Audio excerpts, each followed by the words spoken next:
All right, so moving on in fundamentals of locksmithing. Today's going to be pretty quick in the sense that all we're going to talk about are keys like this. Most people, me included, would know this as a skeleton key. That's the term that you for sure have heard. And indeed, before the mid-19th century, meaning like before the Civil War era, this is pretty much what it was. So these keys are called skeleton keys because they represent, by the fact that they're cut out, or they could have a number of different cuts in the what's called the bit of the key, they skeletonize it. So they remove material away from, they cut notches into it. They skeletonize the key, therefore it's called a skeleton key. But that's not an industry correct term. There are two keys that actually look like these. There are bit keys and barrel keys. And for all intents and purposes, a bit key and a barrel key are almost identical. This is a modern manufactured lock, but this is meant to emulate a typical lock that you would have seen 150 years ago. At least, well, 100 years ago, 70 years ago for sure. So in 1950, someone would have walked into a lock shop with a lock that looked like this, or a lock that took what we'll call a bit key, because this key has a bit. That this protrusion right here is literally called the bit, and said, "Hey, can you fix my lock, my daughter's bedroom door?" And that's what this would have been for. So I've removed that. I removed that screw, but I've never taken this apart, so I don't know what I'll be. Okay. I don't want parts to fly out on me, because I want to show you. Our last videos we're going over the anatomy of a pin tumbler cylinder. So you recall that you saw those little pins that were in there that had a point on the bottom. Well, the way that these locks work are, while they're similar they're identical really in concept. They operate differently. This piece here is the lever tumbler. So when that key goes in, it then rotates, and what's happening here is this post right here is hitting the shoulder of the lever tumbler. I can't move the bolt in until I lift that up a little bit, and then it will slide in. So what's happening is the part of the bit is making contact with the lever tumbler. Don't want anything wrong.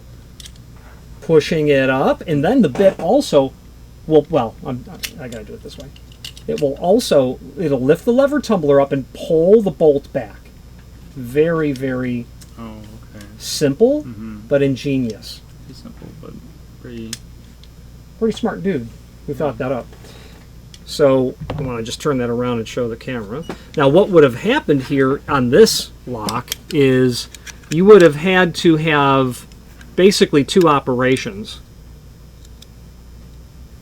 Oh no, I gotta rotate it this way. Lifts it and moves it.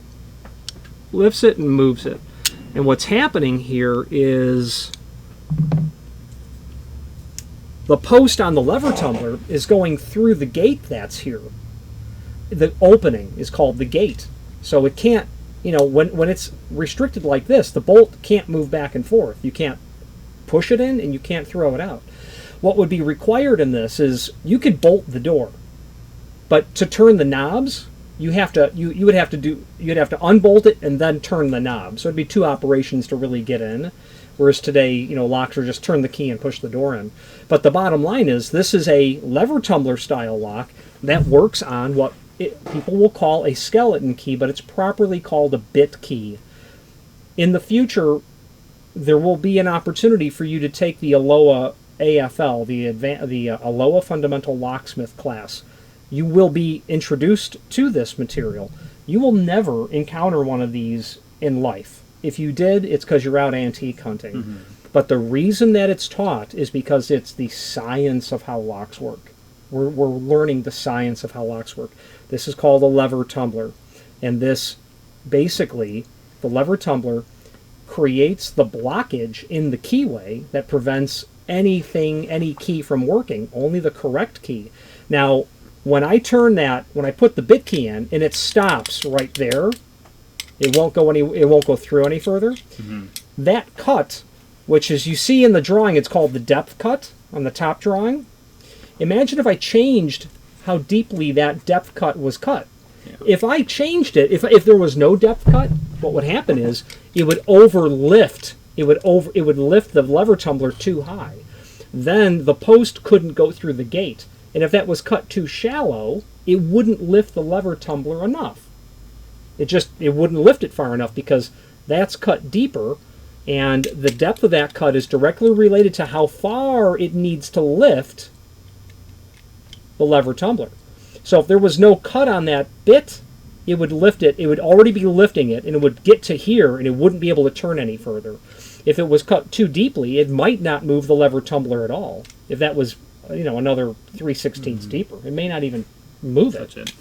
So in this lock, if you were to look at the difference between this key and this key, you can see that it has a cut here and a cut here. Now, in your mind's eye, this key doesn't have those cuts in the sides. But if you put that key in, if there was, you see that circular line that's left a trace there? Okay, imagine if that was a piece of raised metal around that arc. Yeah. When you put the key in, it wouldn't turn at all. You would have to have a ward cut in the bit of the key here or here. If on the underside of the cover it had the same raised metal, you would have to have cuts there in order for the key to actually bypass the wards or the blockages. That's what that is. So super simple, but so I'm going to put this back together just so that I'm not holding that spring-loaded part down. Would you say they're a practical use of kind of lock to have in your own home? This? Just for, one door for your special door. Yeah, well, I mean, you can definitely have this installed. You can use these if you can find them. The reason that they're not really used is because they are extremely low security. They're very low security. With a little bit of knowledge of how these work, you would be able to, no doubt, you would be able to bypass the lock by using probably any type of tool. So I'm going to leave this because I know that your time today, because of the time of day, is very limited. So looking at my drawing, this is called the head or the bow of the key, just like on our standard key. You can see the part 8, this is the shaft. So all these parts are really common sense. You got the head or the bow, we call it the bow, the shaft, okay? Obviously over here, part 3 in that drawing is the tip. That makes sense. Okay. You've got the bit, which is part 15. Well, that's a ward cut, part 15. But all of this piece of metal that I'm touching with my fingers is the bit. Okay. Oh, you can see that it has a ward cut here on the back side. I didn't notice it. Why does it have a ward cut? So that it passes the ward in the key, in the key cover. That little teeth that's there. So you got two ways to get that key in there. You can either cut this, you can put a ward cut here, or you can file that off. So these are, if you have basic understanding of how these lever tumbler or bit key locks work, you could easily manipulate these. Because right now in your head, you're thinking, okay, if I was going to bypass this, all I got to do is put pressure on the bolt, well, this way, and all I know is I got to lift that lever. So you could get a tool in there and lift that lever just enough as you're trying to, with your finger, as you're trying to push the bolt in. As you're trying to push this in, you're lifting that. You're like, I got it. It'd be very easy to get this open. So, well, maybe not for me, but for people who could. Thank you, Terry. Don't you go noise. That goes like that. Okay. So we've got we have the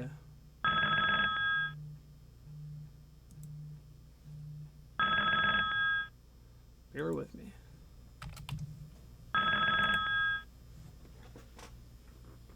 We've got the tip. We've got the bit.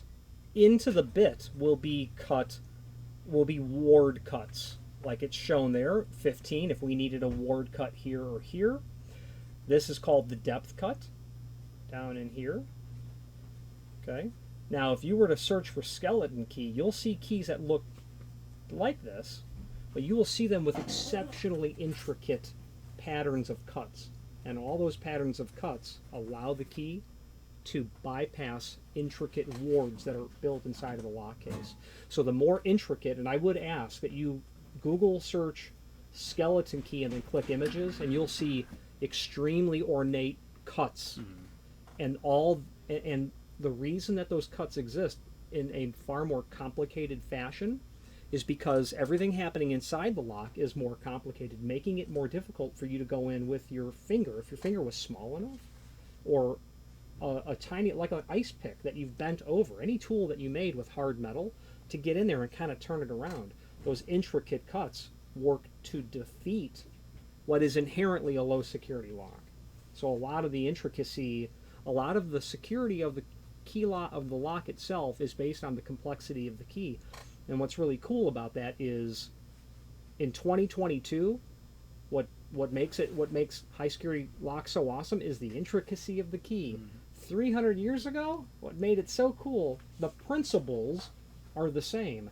I could show you a book that has detailed hundreds of different lock derivatives in terms of science of how they're put together to achieve the goal of locking something up, and just the way that people have gotten to those solutions in different ways. So you'll have different cuts on the bit of the key. You'll have the tip. Now the difference between, and it's got a shoulder, so that if this were to go into the lock case, you want it to stop. If it didn't have that shoulder, the key would go all the way through. So it's got a shoulder like a normal key does. If you inspect that Schlage C 5-pin key, the shoulder is at the top of the key, so that when you push it into the cylinder, it will stop when the face of the shoulder hits the face of the cylinder plug. It won't go in any further. So it's the shoulder is what it's called. Barrel keys are the same, except in the tip or the post there is a hole that's been drilled, and in the back of the lock there is a post. So there's a female in the key and a male in the lock, and it just goes over and it stops when the face of the key hits the base of where the post is installed. Okay. I'm not really concerned about you memorizing a lot of this stuff. You're not good. You and I will never encounter these. I mean, unless we encounter them intentionally. But what's really important is to be able to, we've talked about the anatomy of this key, but what I'm really trying to say is, hey, why would I worry about a lock that's 150 years old? Well, because it's part of the evolution of locks. You know what you use every day, whether it be your house or your car or a padlock, whatever it is. But that all came from somewhere. And this is a example of what locks used to be like 200 plus years ago. I mean, there is no difference between this and a 200-year-old lock. In my lock collection, I've got locks that are from when Thomas Jefferson was alive. If I pulled that lock case off, you'd say, oh, I get it. The parts, they're more intricate, but it's the same stuff. And a safe deposit lock, and we will, the flat steel key that's there, the flat steel key is basically just a piece of metal that's like maybe 100 thousandths thick, very thin, relatively thin, and it's got those cuts in it. It's got a ward cut, it's got a depth cut. It's the same layout of key, but it operates in safe deposit box locks. We're probably not going to go into safe deposit box locks unless we go into them at some point in the future. But for right now, that is just showing what a flat steel key looks like. So the ward cut that's here, when you put the flat steel key in, it will go so far in, and that when it has to turn in the cover of the lock, that ward cut that's there allows it to actually turn. If the ward cut wasn't there, part 11, it wouldn't turn. The depth cut in that, the 9 is the shoulder. It's the same thing. That key goes all the way in. It doesn't stop when it hits there. The shoulder on that key is out here. It stops when it hits the bottom of the inside of the lock case. Safe deposit box locks are very much in use today. If you have a safe deposit box at a bank, let's say you got some baseball cards that are so valuable that you got to lock them up at the bank. They'll have those. You will get a flat steel key like that. They will give you one of those, and it will look just like that. And that technology is really old, but that technology is also very effective at doing the job, because those safe deposit box locks, and I guess we're going into it, they require a guard key and a renter key. The renter key won't turn until the guard key is turned maybe 180 degrees, because at that point you're taking in the inside of the lock, and I think I've said it before, you're then creating, let's say that there's a ward cut in the back of the unit, and when that guard key turns the mechanism, now the renter key can turn because the ward cut is over here. Just use your imagination. I'm not saying this is exactly what it looks like. But after the pin tumbler and after the pin tumbler key, you've got the bit or the barrel key. Call it a skeleton key if you like, that's fine, but they're properly termed bit and barrel keys. There is an anatomy to both of those keys. We've gone over simply how they work, and just suffice it to say that the level of complexity of what this simple unit is can be taken to further levels of becoming less simple or more complex, but it's the same concept. What's one way to make a 5-pin cylinder more secure? We'll make it 6 pins and make it 7 pins. You're not necessarily increasing the exponential difficulty level of the technology. You are just making it less convenient to get past because you've added more blockages is all you've done. So this short video is just to be mindful that there are skeleton keys or bit and barrel keys. We come from pin tumblers. Now we're talking about lever tumblers. We can suffice it to say that we acknowledge that they exist, that we are not expert in them, but until such a time that we need to become expert in them, we won't worry about studying them. Okay. Because it's... Do you want to... we can talk about the horse and buggy or the Model A Ford. You get my concept? Mm-hmm. Well, you and I are never going to have to learn how to ride a horse and buggy because we have cars. It's all it is. Okay, they're not anywhere except for this kind of area for lever locks, lever tumblers. Yeah. So in older cities, and where we are in Naples, you'll never see old stuff like this because this town is not old compared to New York or Chicago. In Chicago, you'll have a 20 flat apartment building where it's full of these. So some landlord, the tenant broke their 110-year-old lock. The northwest side of Chicago, the grammar school I went to was built before World War I. This is a inexpensive knockoff recreation of those locks, because what's the guy going to do? Replace his doors just because it's a new lock? So that's why this $10 lock exists, literally. Okay. But I put it aside because that was the next page in the book. No, they're interesting for the lever tumblers.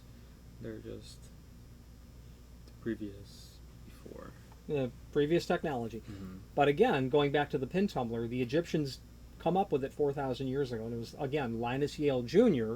who supposedly took that idea and made it modern, which is the lock that you and I use every day. Every day. We use what the Egyptians did 4,000 years, what Linus Yale Jr. patented 160 years ago, whenever it was. Yeah, lever tumbler locks. Hopefully, I was taking an exam on lever tumbler locks, and I kid you not, I failed it more times than I will admit to. I failed it like 15 times. I failed that test. And what I'm lacking is actual experience with my hands. I've never worked on them, so it's all study. Well, where do you find books on 120-year-old locks? You kind of don't, but you do. And locksmith books, and I they're all over there actually. So I read all of that stuff, read it multiple times. I got to the point of taking that test where when I failed it, I knew I failed it by one question or two questions, and if there was a question that I was not sure of, I just flipped my answer. Process of elimination. But I kept failing it. There was one question that was asking about, can you simultaneously retract the latch and the deadbolt with one key motion? And I was always saying no, because you can't retract the latch with just one key rotation in this lock. And then in the 1914 Yale catalog, I'm desperate, and I'm flipping through there, and sure enough, I found a lock function that you could do it, and I flipped that answer from no to yes, passed the test. So the point I'm trying to make is, even someone who has a little bit more experience than you do about locks, it was bad. It was really bad passing this test. This lever tumbler. When we say lever tumbler, it doesn't mean levers on locks. It has nothing to do with the fact that it's not a knob. It's a lever. It's got nothing to do with that. It's just the technology of the blockage that's inside the lock case. This silver plate is the lever tumbler. These were lever tumblers way before there were levers on locks. Okay.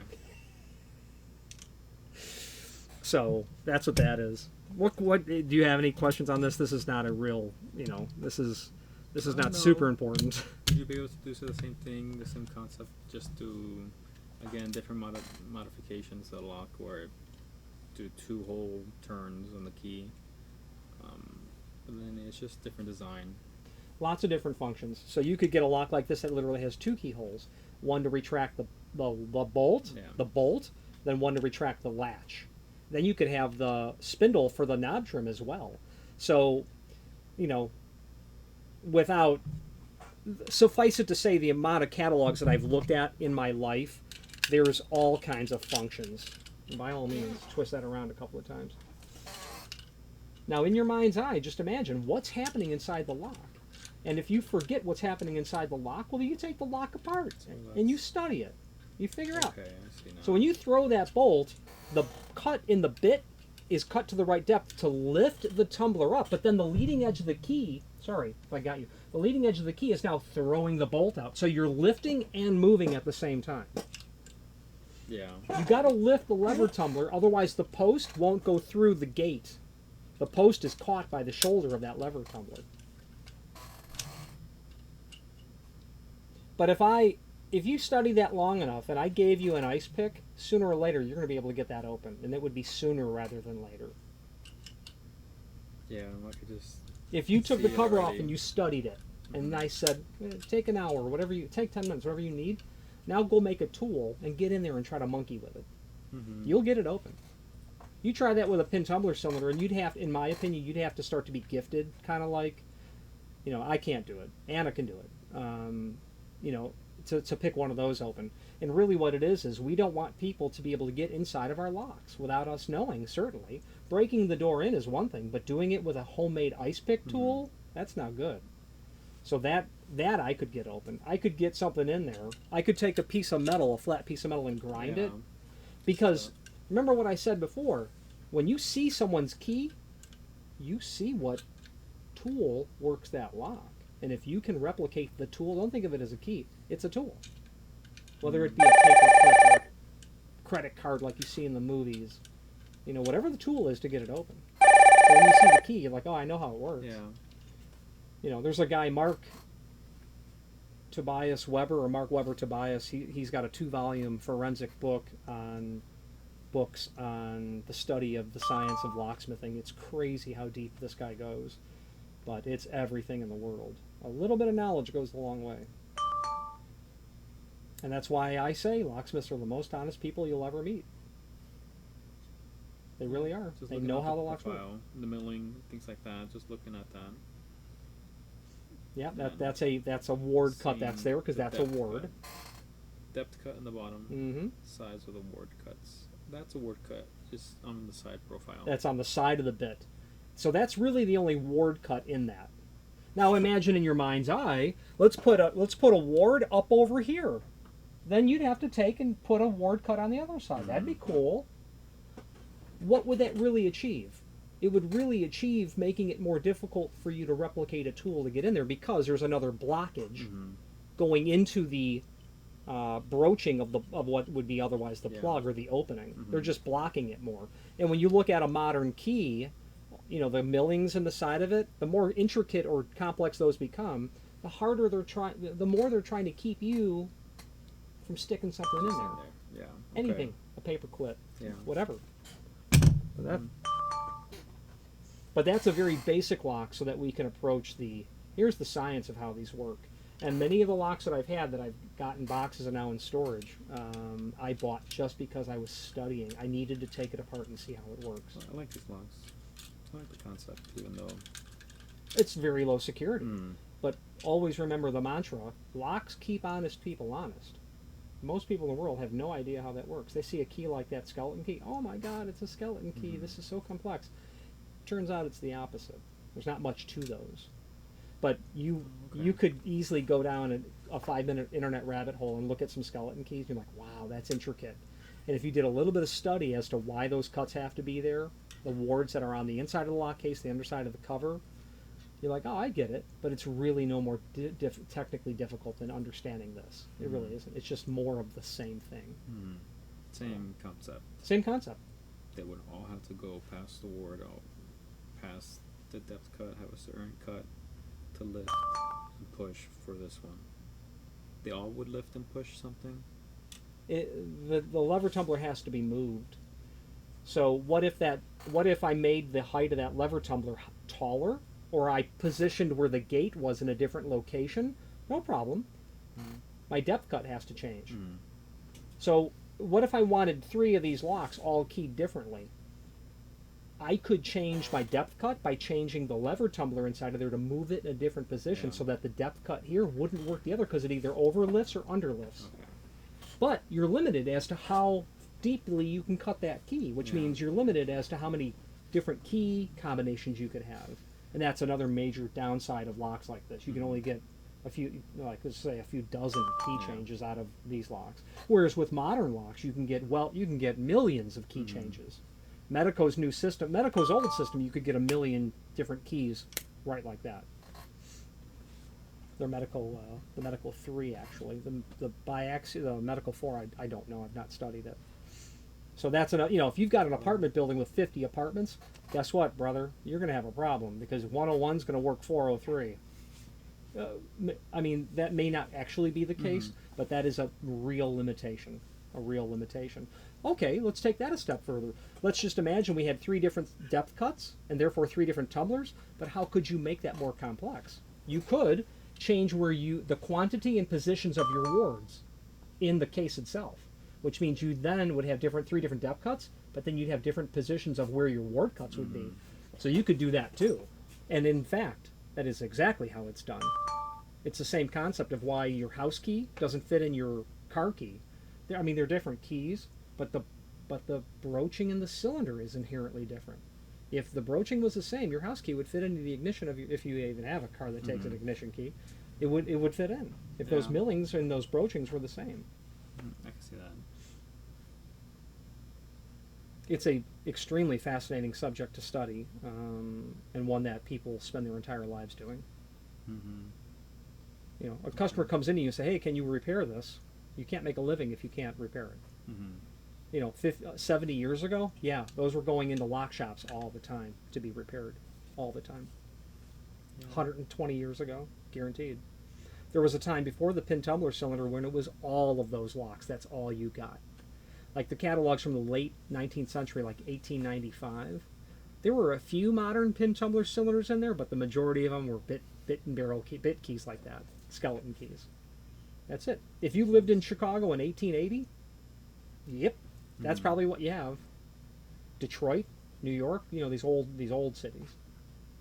I'm trying to see where have I seen this type of lock before. I feel like I have, but I can't remember exactly. I would say that if you ever saw a trunk or a foot locker, it could easily have a profile that looks like that. If you have a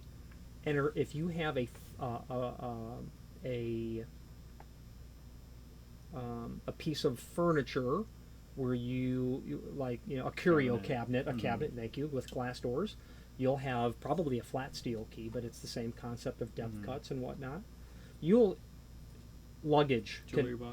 Jewelry box, that's a great example. I mean, extremely low security. Extremely low security. It should not take a lot of work to get one of those open. If somebody approaches it to take the time to make the tool and they have an understanding, because that lock is so small, how complex can it be? There's one lever tumbler in there that's tiny. You need to lift and move. That's all you need to do. The trouble is figuring out how high to lift. You overlift, it won't work. You underlift, it won't work.